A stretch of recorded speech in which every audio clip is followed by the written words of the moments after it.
Masret Shabbat Daf Kuf Yud Gimel, nous commençons la Mishnah, la 6e ligne, Koshrim Dli et Piskaya. La Mishnah nous dit toujours dans la Melacha de Kosher. Donc nous avons vu qu'on n'a pas le droit de faire un nœud Shabbat, un nœud Shel Kayama, c'est-à-dire un nœud qui va rester longtemps, à jamais, ainsi. Quel va être le din? Est-ce qu'on a le droit d'accrocher, d'attacher un seau à une ficelle?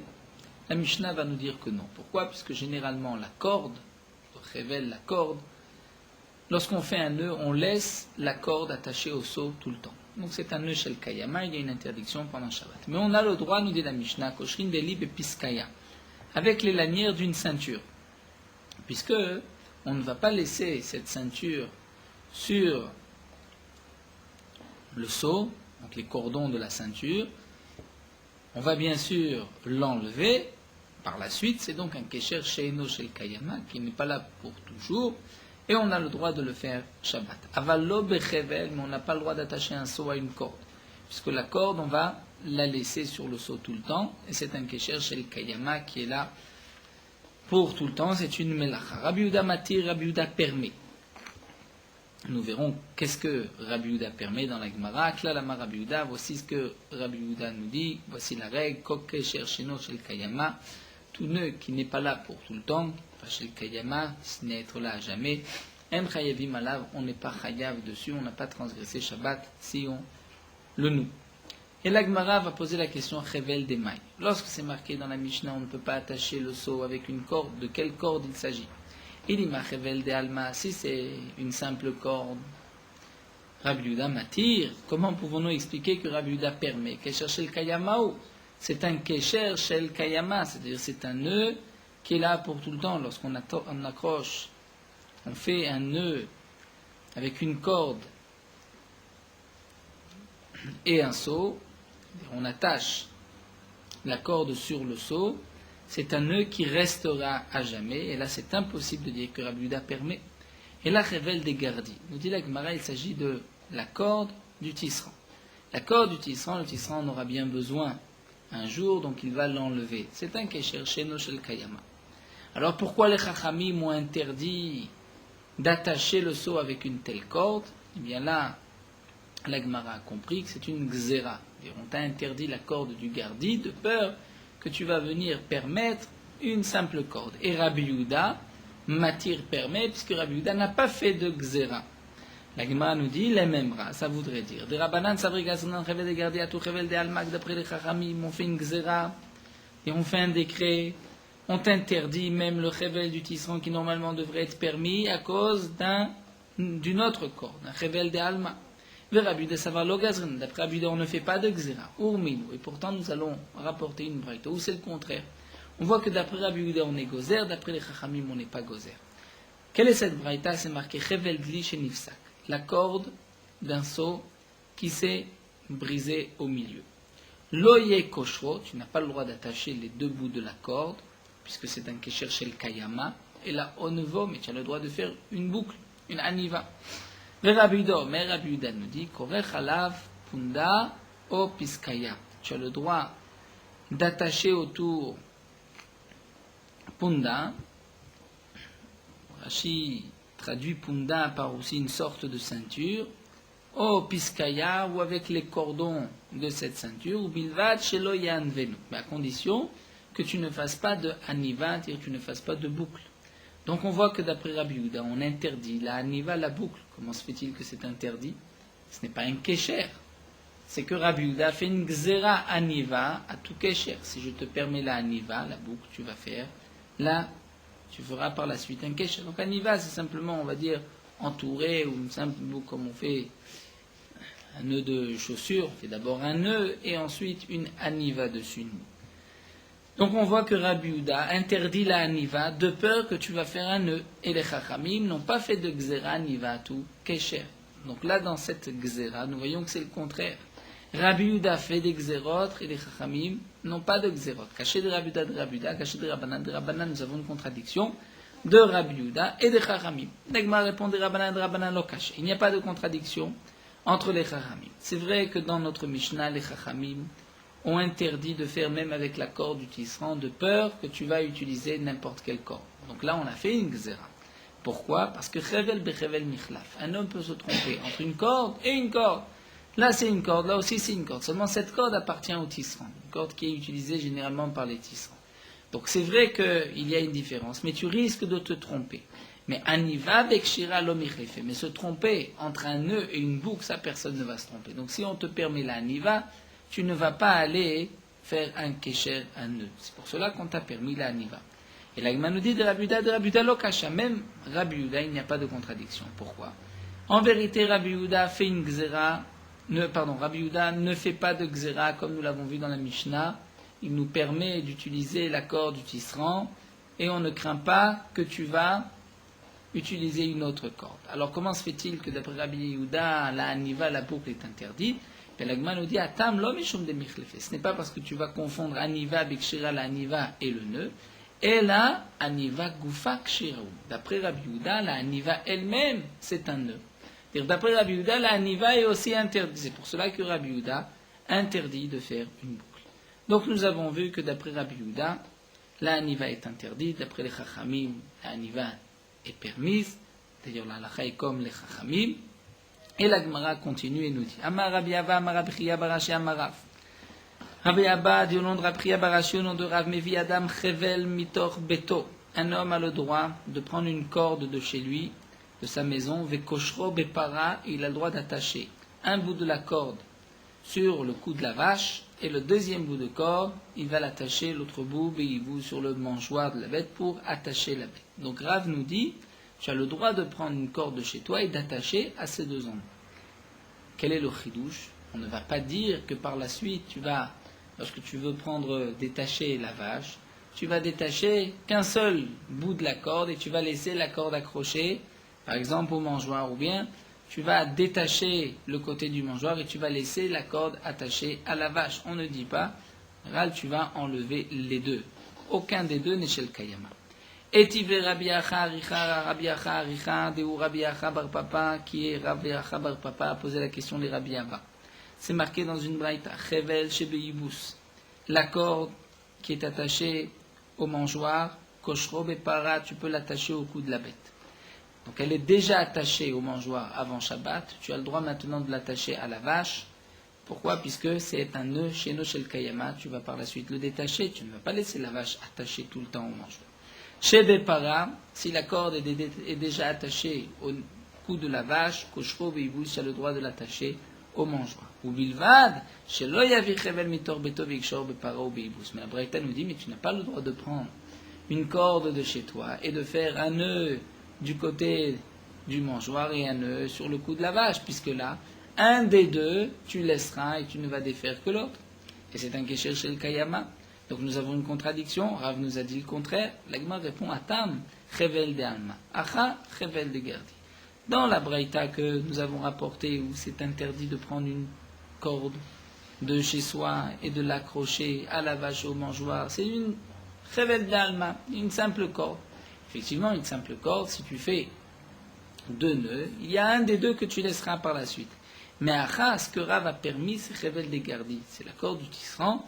Et comme le tisserand en aura besoin, il va par la suite détacher les deux côtés. Donc ce n'est pas un kécher chez le Kayama, ce n'est pas un nœud que tu vas laisser à jamais à cet endroit. Puisque nous avons parlé de la corde du tisserand, la Gemara va nous donner quelques halachot concernant les outils du tisserand pendant Shabbat. Sont-ils mouktsé ou pas? Ça n'a pas de rapport avec notre sujet de kshécher. La Gemara le rapporte simplement par rapport au sujet de garder du tisserand. Amar Abuda Amar Shmuel. Keli Kivae, tous les ustensiles du tisserand, Mutar et Taltelan be Shabbat, on a le droit de les déplacer pendant Shabbat. Rashi nous explique quels sont ces kelim. Ce sont par exemple les deux kanim, les deux morceaux où étaient accrochés les fils dans le métier à tisser. Ces deux kanim, ces deux roseaux, on a le droit de les déplacer. Ce n'est pas, comme dit Rashi, un keli melachto leisur qui est réservé à une interdiction, à une melacha, à la melacha de tisser. Baumine Rav Yehuda. Mais on a posé la question à Rav Yehuda. Est-ce que koved ha'elyon ve koved ha'tachton ma'u? Quel est le din, le koved ha'elyon, koved ha'tachton, c'est-à-dire le koved ha'elyon, ce sont les poutres, là où on attache les fils de la chaîne. Donc, il y a une poutre en haut, une poutre en bas, elyon, d'un côté de l'autre. Est-ce qu'on a le droit de les déplacer ou pas? Rachid nous explique la question, étant donné qu'elles sont plus lourdes que le simple canet.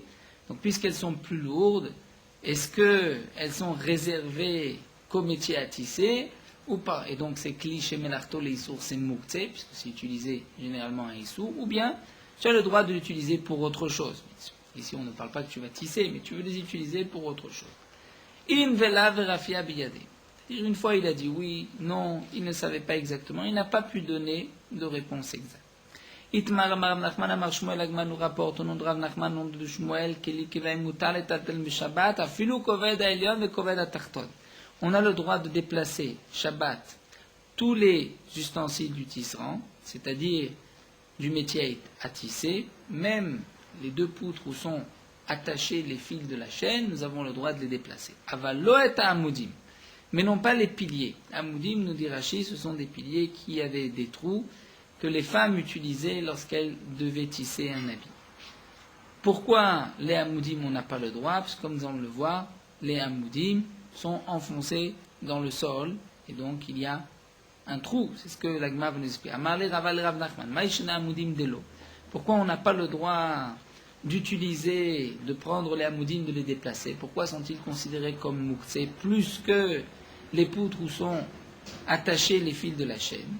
L'Agma nous dit, il est madekavid gumot, si c'est parce que lorsque tu vas enlever les amoudim, tu vas enlever ces piliers, donc, nous explique Rashi, tu vas bouger la terre, le sable, et tu vas faire un trou en dessous ce hamoud. La demande de l'Agmara, gumot, meleka vient, le trou vient de lui-même, puisque le trou est de lui-même. Tu n'as pas transgressé Shabbat, comme nous l'avons vu dans la Mishnah, d'Itnan. Atomen lefet vetsnunot. Si un homme va prendre un navet ou un radis qui est déjà détaché, qui a déjà été arraché du sol, et il va l'enfoncer dans la terre tachat hagefen sous une vigne.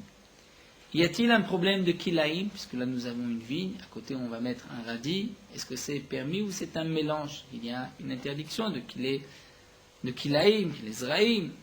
Im miktsat alav megulim, nous dit la Mishnah, s'il y a une partie des feuilles de ce radis ou de ce navet qui sont à l'extérieur, dévoilées, eno choshesh, il n'y a aucun problème. L'homme ishum kilaim, il n'y a pas de problème de kilaim, et on ne considère pas que tu les as semés, que tu les as plantés, c'est comme si tu les as cachés sous la terre, mais ils ne poussent pas avec la vigne, donc il n'y a pas de problème de kilaim. Velom ishum shvit, il n'y a pas de problème de shvit, de shmita. C'est-à-dire, si tu les as enfuis pendant la 7e année, il n'y a plus de Kedushat Shvi'it, de sainteté de Shemitah sur ces légumes, puisqu'ils ne vont pas prendre racine dans la terre. Velo Mishum Maaser, et il n'y a pas d'obligation de prélever encore une fois le Maaser. Venitalin Beshabbat, et tu as le droit même de les enlever pendant Shabbat, étant donné que les feuilles sont à l'extérieur, sont dévoilées, donc on a le droit de le prendre pendant Shabbat, même si tu vas laisser un trou dans la terre. Donc tu vois qu'on a le droit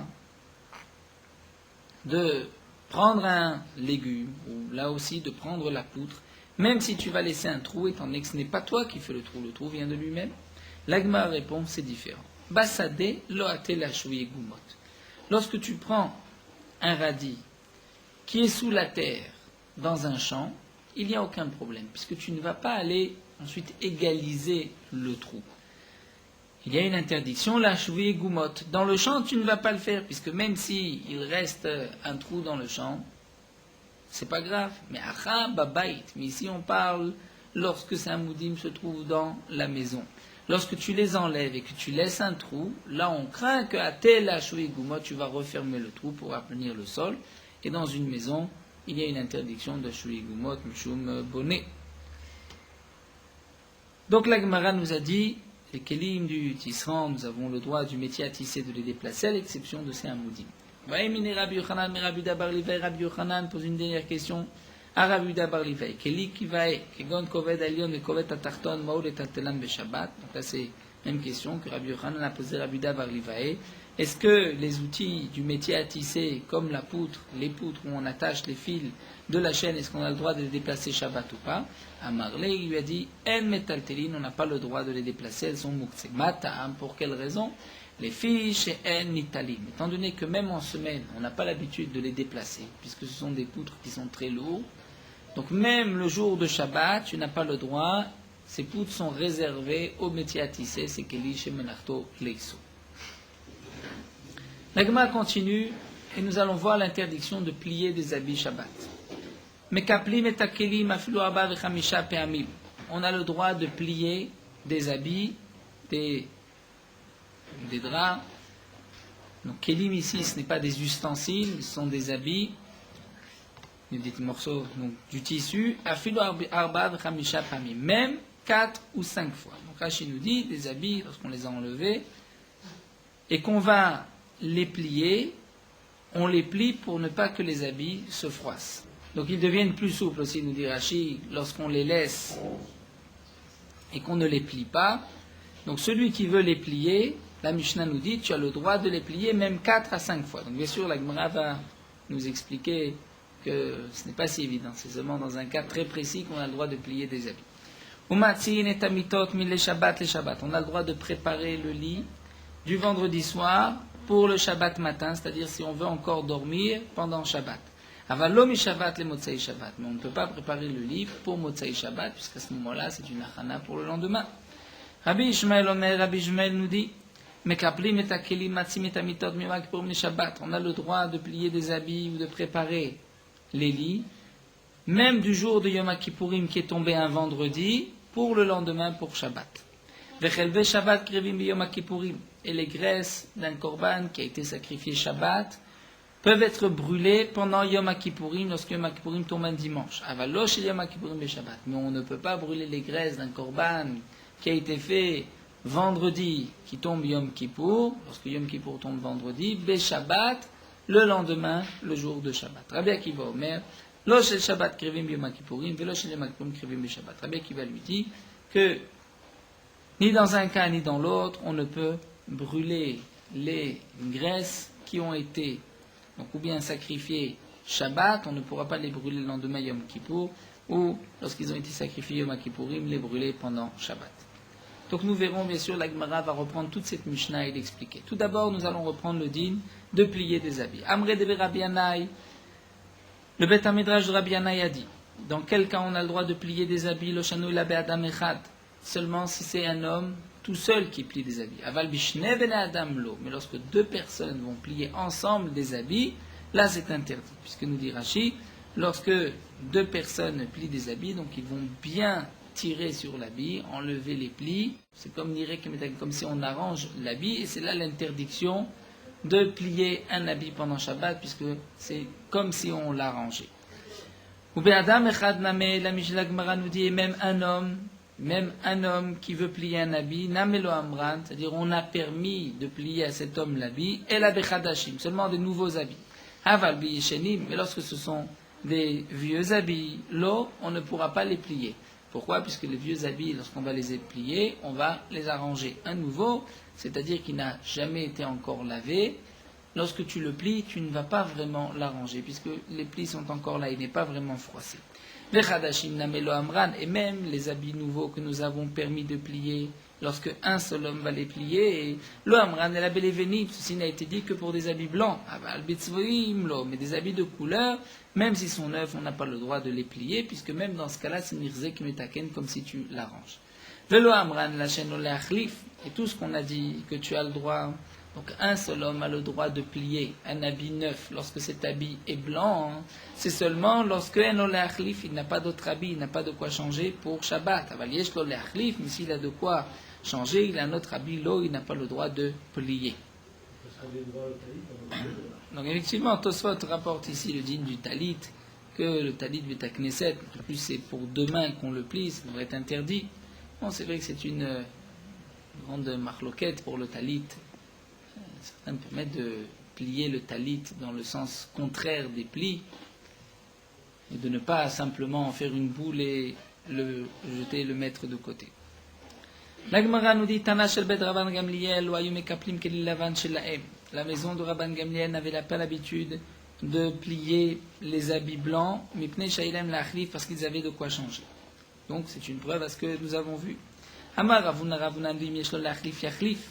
Si un homme a de quoi changer, il a des habits pour Shabbat, différents des habits du jour de la semaine, il doit changer ses habits pour Shabbat. Ve'imen lo lachlif. S'il n'a pas de quoi changer, donc là on sort du contexte de plier ou pas plier les habits, nous allons rentrer dans des lignes de Shabbat, le kavod Shabbat, des habits pour Shabbat. Nous dit Ravuna, si un homme a de quoi changer, a d'autres habits pour Shabbat, il devra changer. Ve'imenlo, et s'il n'a pas de quoi changer, l'achlif ishalshel begada. Ishalshel begada, c'est-à-dire il va rallonger ses habits. S'il y a un ourlet, il a comme une tunique, comme à l'époque, avec un ourlet, le jour de Shabbat, donc vendredi, midi, avant Shabbat, il va enlever cet ourlet et ainsi il aura un habit plus long pour Shabbat. Rachid nous dit que les riches avaient l'habitude, puisque les riches n'avaient pas à travailler, ils restaient chez eux, donc d'avoir des habits longs qui traînaient même sur le sol. Et donc c'est kavod Shabbat d'avoir un habit long, puisque ça montre une richesse, montre un moment de repos où il ne va pas travailler, il ne va pas dans les champs. Mais malgré tout, Matkifle Rav Safra. Rav Safra pose la question, cet homme paraît être comme un orgueilleux, puisque il n'y a que les riches, et si quelqu'un n'est pas riche, donc c'est comme une marque d'orgueil de porter des habits si longs. L'Agma répond qu'Evan de Kol Yuma lo Kavid, Vaidnao de Kavid, lo mitrazek keramod rucha. Étant donné que tous les jours, lo Kavid, il ne fait pas ainsi, il n'a pas de longs habits, et que là, il ne le fait que pour Shabbat, donc même celui qui le voit ne va pas le prendre pour un orgueilleux, il n'y a pas de problème. L'Agma reprend un passouk que nous connaissons, dans le Kiddush, Nimtashiv, Shabbat Raklecha, et le passouk nous dit à la fin, Vechibadeto, me'asod derachecha.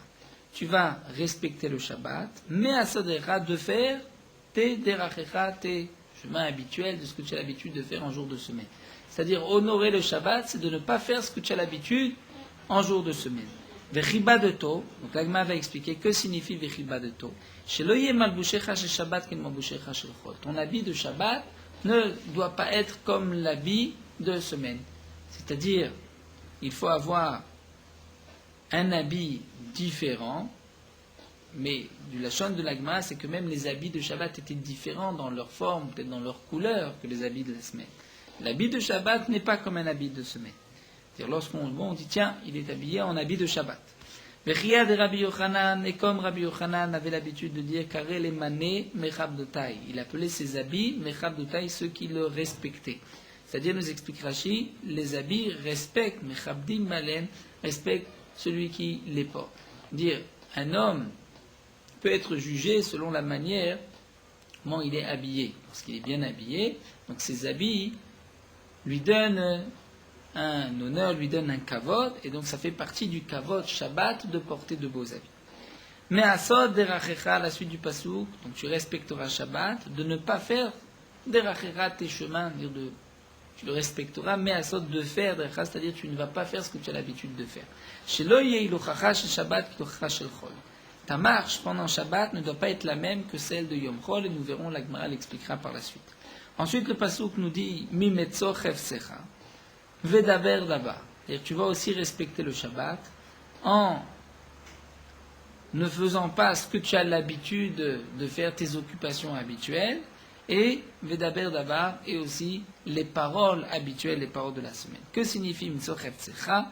Chefzecha, c'est de tes occupations. Chefzecha, souris, Chefze Shamaim Mutarim. Shabbat, tu as l'interdiction de vaquer à tes occupations, mais tu as le droit, lorsque ce sont des occupations, de Shamaim pour le ciel, pour Akadosh Baruch Hu, par exemple, nous dit Rashi, pour Skim Tzedaka, dire même qu'on parle d'argent, combien vas-tu donner de Tzedaka? Nous avons le droit à Shabbat de parler d'argent qu'on va donner à la Tzedaka, ou bien Meshatrim à la Tinokot Leares, de fiancer les jeunes filles aussi, nous avons le droit à Shabbat.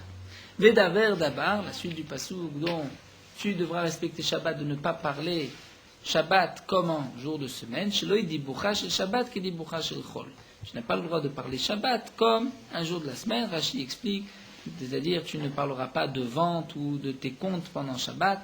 Rabbeinu Tam, ici dans Tosfot, nous rapporte une autre explication, l'explication de Rabbeinu Tam, que Shabbat, il faut moins parler qu'en jour de semaine, comme le Massé qui est rapporté dans le Midrash, que Rabbi Shimon Bar Yochai avait sa mère qui parlait beaucoup, et il lui a dit, ma mère, aujourd'hui c'est Shabbat. Et Shabbat, il faut moins parler.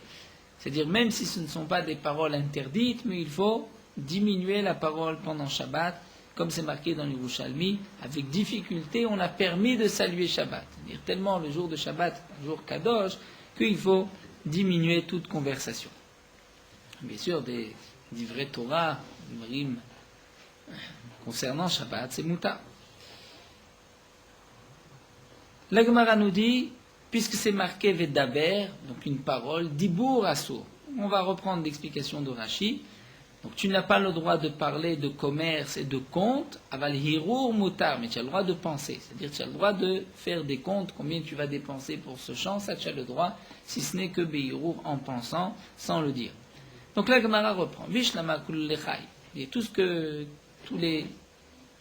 qui est marqué dans le passage qu'on a compris, la Gemara, la Braïta a détaillé. Et là, Shabbat demande la Gemara, que signifie tu ne marcheras pas le Shabbat comme, c'est-à-dire ta marche, le Shabbat ne sera pas comme celle de la semaine.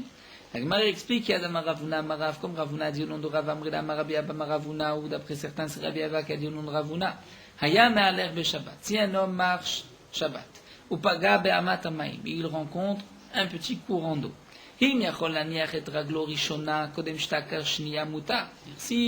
le courant n'est pas tellement large et qu'il peut enjamber le courant en posant un pied sans avoir besoin de lever l'autre pied, c'est-à-dire il peut mettre un pied d'un côté, un pied de l'autre, moutar c'est permis, il me lave, mais sinon à source, c'est-à-dire s'il est obligé de sauter pour pouvoir poser le pied de l'autre côté du cours d'eau, là c'est à source, puisque c'est déjà une habitude de semaine. La demande Matrif le Rava, que va-t-il faire? L'ikov, s'il va faire le tour, là où s'arrête le cours d'eau, comme affiche bilocha, au contraire, il va marcher beaucoup plus.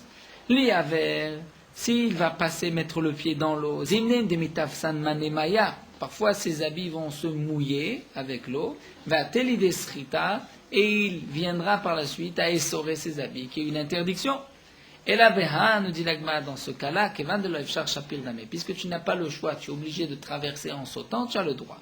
Alors que signifie tu ne marcheras pas Shabbat comme un jour de semaine? Là, c'est comme Rabbi a posé l'action à Bishmael Rabbi Yossé.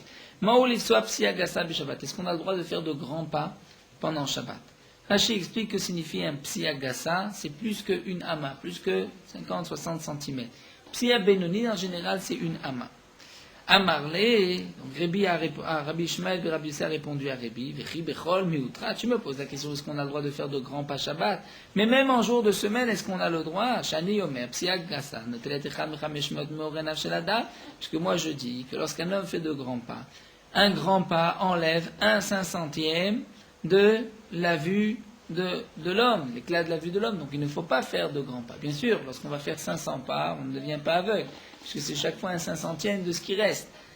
Comme Tosfot l'explique dans Ben Gilo, lorsque la Gemara dit, celui qui va visiter un malade, s'il est du même mazal, il prend 1/60. Donc, est-ce que ça voudrait dire que s'il y a 60 personnes, donc il guérit, puisque ces 60 personnes lui prennent chacun 1/60 de sa maladie, il Tosfot chacun 1/100 de ce qui reste.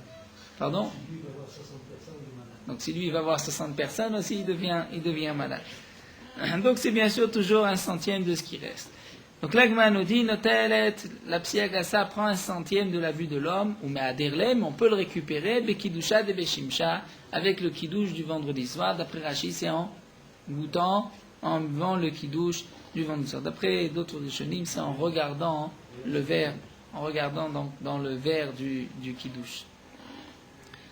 Donc nous dit la Gemara, voici un cas, donc on n'a pas le droit, Shabbat, de faire un grand pas, même si en semaine, donc il n'y a pas, on va dire, d'interdiction.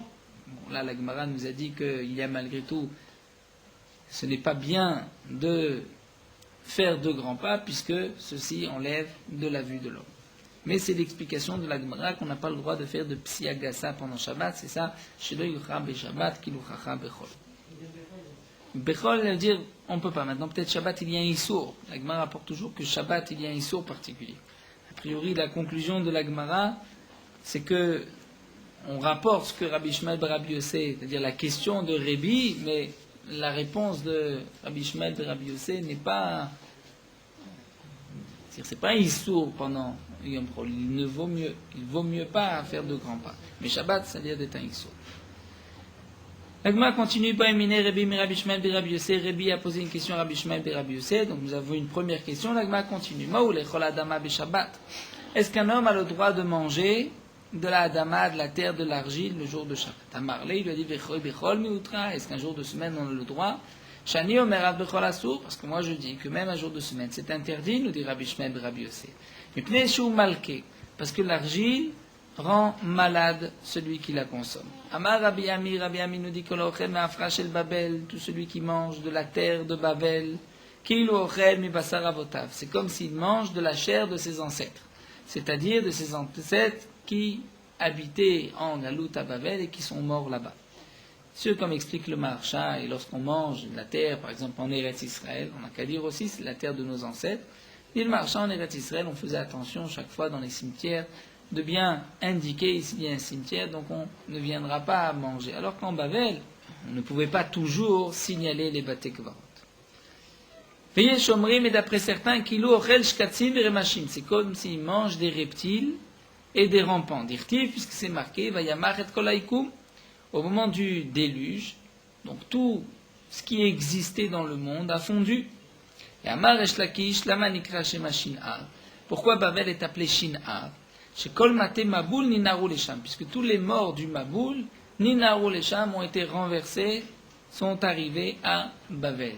Donc dans Babel, la terre de Babel a, on va dire, absorbé tous les morts, tout ce qui est mort pendant le déluge. Amar Rabbi Yochanan dit, la manikra shema Metzula, pourquoi Babel est aussi appelé dans le pasuk Metzula, Shkol Mete Maboul Nitzal Lulesham, parce que tous les morts du Maboul ont plongé jusque dans Babel. L'Agmara reprend, Veillez Shomrim Kilo Ochel Shkatzim Urmashim. Tu as dit, c'est comme s'il mange des reptiles et des rampants.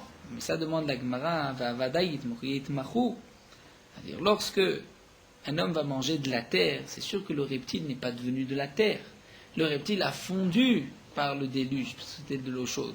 Mais ce n'est pas devenu de la terre. Donc lorsque tu manges de la terre, tu ne manges pas des shkatzim ermashim. L'Agmara répond, Amre kevan de milke kazru berabanan. Puisque lorsqu'un homme mange de la terre, de l'argile, comme nous l'avons vu, c'est mauvais, ceci amène des maladies. Donc les chachamim ont été gozer et ont dit, on a l'interdiction de manger de la terre, de la même manière qu'on a une interdiction de manger des reptiles et des rampants. Mais ce n'est pas qu'on mange des reptiles et des rampants. Et l'Agma nous rapporte des Aou Gavra, il y avait un homme, Dachal Gargishta, il a mangé un morceau de terre. Dachal Tachale, ensuite il a mangé un légume, Vekadachoule Tachale Belibe. Donc ces petites graines, ce légume, ont poussé sur la terre et ensuite ont percé son cœur, Oumet, et il est mort.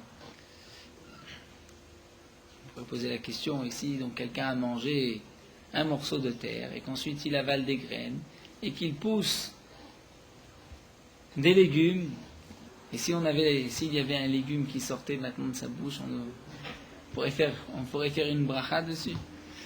Non, celui-ci il est mort, donc s'il est mort de toute façon, non, peut-être que c'est interdit, ça provient de l'être humain, puisqu'il est mort, sur Bana.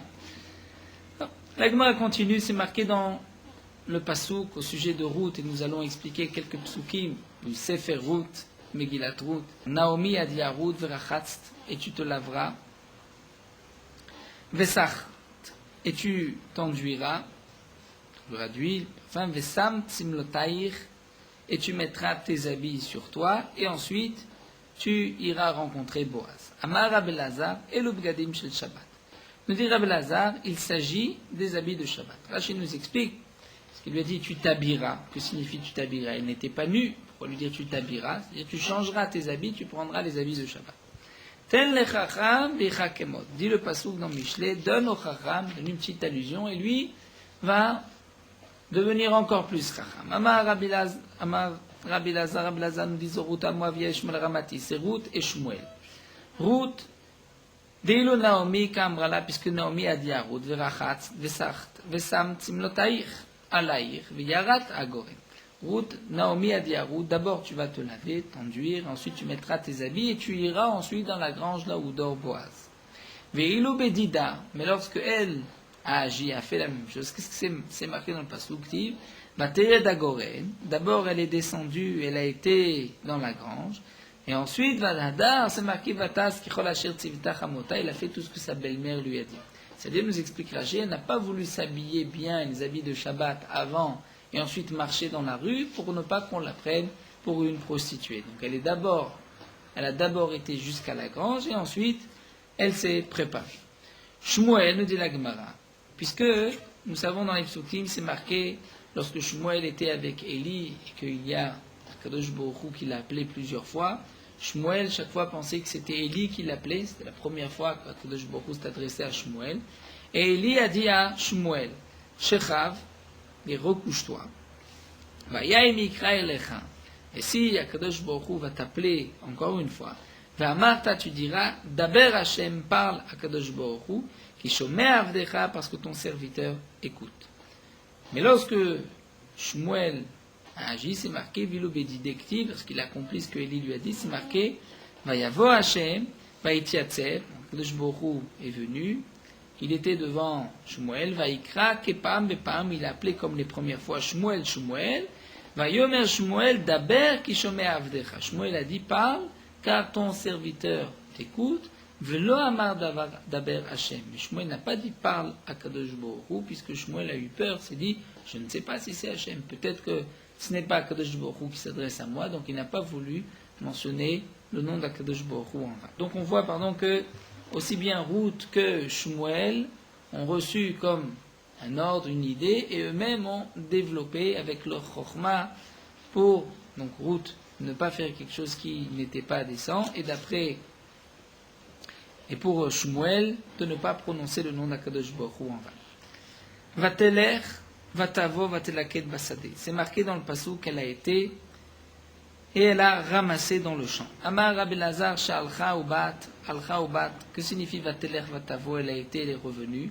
C'est-à-dire, elle a été plusieurs fois, Hachematza Bene Adam Ameuganim Lechimem, jusqu'à ce qu'elle ait trouvé des gens convenables, c'est-à-dire parmi ceux qui récoltaient le blé de Boaz, pour ensuite ramasser derrière eux le blé. C'est-à-dire, elle n'a pas voulu aller ramasser derrière n'importe qui, elle a attendu qu'il y ait de bons ouvriers pour ramasser derrière eux, puisqu'elle a été glanée dans les champs. Vayomer Boaz le Naharo, c'est marqué dans le pasuk, Boaz a dit à son serviteur, Anitzav Alakosrim, qui était responsable donc devant ceux qui coupaient le blé, les Mianahara Azot, à qui appartient, de qui est cette jeune fille. La Gemara demande, Vechi Darkosh el Boaz le Shol ben Nahara, est-ce que Boaz va poser la question, regardez, nous dit Rashi, les jeunes filles, qui est cette jeune fille? Amar Rabbi Lazar explique, Deva Chochma Ra'a. Boaz a vu ici une sagesse. Il a vu que Shne Shibolim Lakta, lorsqu'il y avait 2 épis par terre, elle les ramassait. Shlosha Shibolim Ena Lakta, mais lorsqu'il y en avait 3, elle ne les ramassait pas. D'ailleurs, c'est de la halakha, comme c'est marqué dans le Mishnah de PA. Lorsqu'il y a 2 épis, et les quêtes, le pauvre peut les prendre. Lorsqu'il y en a 3, il n'a pas le droit de les prendre. Dans la Braïta, c'est marqué Dvar Tzniut Rabba. Il a vu une conduite décente, nuit de Tzniut. Elle a vu que Omdot Meomet, les épis qui étaient debout, qui avaient été oubliés, elle les ramassait debout. Noflot, ceux qui étaient tombés, elle ne se penchait pas pour les ramasser, mais elle s'asseyait Miyoshet pour les ramasser. Donc il a vu ici une jeune fille particulière, et c'est pour cela qu'il a posé la question, les Miana Razot. Ensuite, dans le pasuk, c'est marqué Bechotit Bekin Imna Arotai.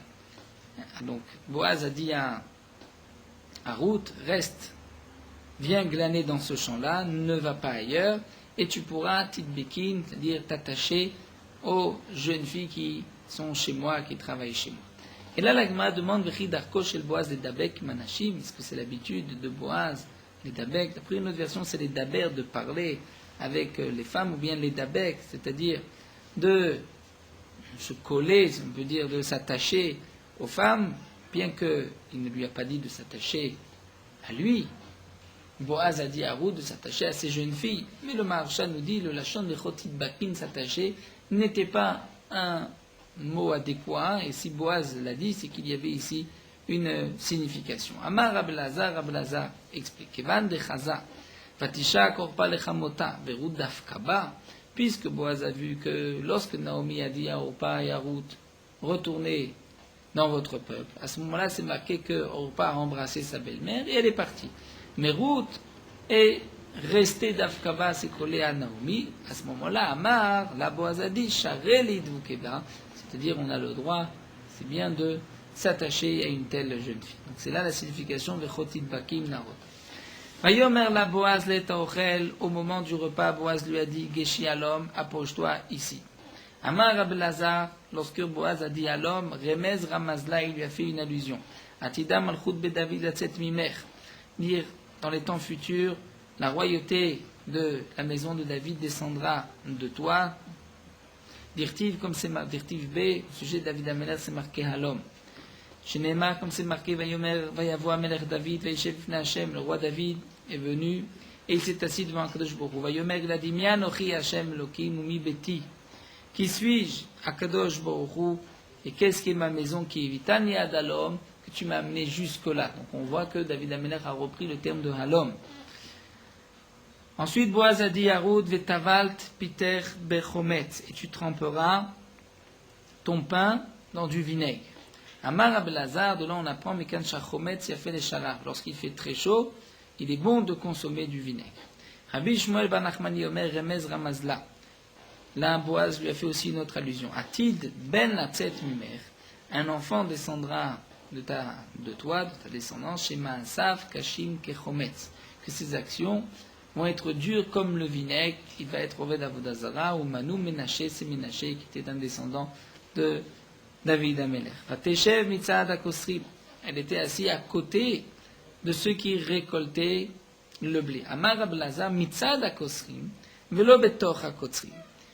Donc elle était assise à côté et non pas parmi les Kotzrim. Remez Ramazla, il lui a fait aussi une allusion, Shatida Malchut de David Shitralek. Un jour viendra où là, le royaume de David va aussi se diviser. C'est à ce moment-là où il y a eu les Malchés Israël, les Malchés Yehuda, les descendants de David Ameler, et d'autres rois qui, donc le premier était Yerovam ben Nevat. Vayitzbat la Kali Vatochad. Il lui a proposé, il lui a tendu, il lui a donné Kali des graines grillées, Vatochal les a mangées. Ensuite, dans le pasouk, c'est marqué Vatochal l'a mangé, Vatisba, elle s'est rassasiée, Vatotar, et elle en a laissé. La Gemara va expliquer ces trois, Tochal, Tisba, Totar. Vatochal, Bimé David. C'est-à-dire, c'est une marque de richesse, fait une allusion, c'est-à-dire, à l'époque de David, Vatochal, donc David sera riche, Vatisba, il sera Bimé Shlomo à l'époque de Shlomo, Vatotar, Bimé Chizkia, le temps de Chizkia, donc trois époques où les rois de David étaient d'une très grande richesse, nous dit Rashi, même les autres rois d'autres nations leur apportaient des présents. Veika d'Amré, d'après notre version, Vatochal bimé David, ou bimé Shlomo, le Vatochal s'explique à l'époque de David et de Shlomo, Vatisba bimé Chizkiyahu, Vatota, c'est même bimé Rébi, à l'époque de Rébi, donc bien après la Melocha, au temps des Tanaïm, d'Amarmar, puisque on a un enseignement à Orire des Rébi, le gardien des chevaux et des mules de Rébi avait attiré mais Chevour Malka était plus riche que le roi de Perse, Chevour Malka. Et Matnita Tana, où nous avons une dernière explication qui est rapportée dans la Braïta, Vatochal Baolamazé, qu'elle mangera dans ce monde-ci, Vatisba Limot HaMashiach, à rassasier. Lorsque le Mashiach viendra, Vatotar Léatid Lavo dans les temps futurs. Nous allons nous arrêter ici, on reprendra encore quelques agadotes demain, Bezrat.